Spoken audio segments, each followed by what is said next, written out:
चाहे टैरिफ्स हो या यूएस प्रेसिडेंट डोनाल्ड ट्रंप का खुद ये कहना हो कि एप्पल को अमेरिका में प्रोडक्शन करनी चाहिए, एप्पल ने कह दिया है कि इंडिया ही बेस्ट चॉइस है।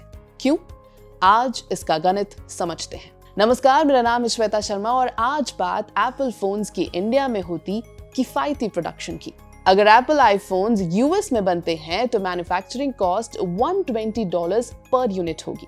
लेबर 7 टाइम्स कॉस्टलियर होगा भारत से, कोई पीएलआई स्कीम नहीं और ना ही कोई गवर्नमेंट सब्सिडी मिलेगी। अब अगर वही आईफोन इंडिया में बनाए जाएं और उस पर 25% टैरिफ भी लग जाए तो भी पर यूनिट कॉस्ट $105 से $110 ही रहेगा। लोअर लेबर कॉस्ट और उसके साथ PLI incentives mostly extra cost cover कर लेते हैं।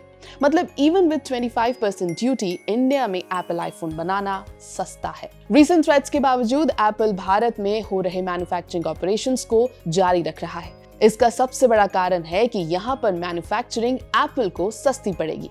एप्पल के मैन्युफैक्चरिंग पार्टनर फॉक्सकॉन ने पहले से भारत में भारी भरकम इन्वेस्टमेंट्स कर दिए हैं। तमिलनाडु और कर्नाटका में state of the art facilities में इन्वेस्टमेंट हो चुका है।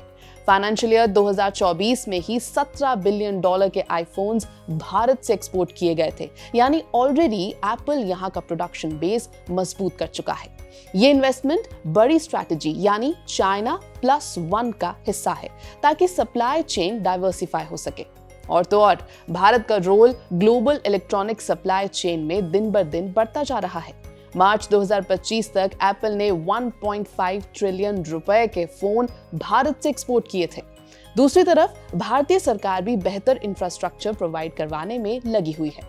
भारत में मैन्युफैक्चर करना एप्पल की लॉन्ग टर्म स्ट्रेटेजिक प्लानिंग है। यहाँ माल सस्ते में बनेगा, स्ट्रेटेजिकली सप्लाई चेन डाइवर्सिफिकेशन में मदद करेगा और भारत के बढ़ते कद का फायदा भी एप्पल लेना चाहता है। ये एक कैलकुलेटेड मूव है जो एप्पल को बाकी फर्म से एक कंपेटिटिव एज देता है। फिलहाल इस रिपोर्ट में इतना ही। आप देखते रहिए एबीपी लाइव।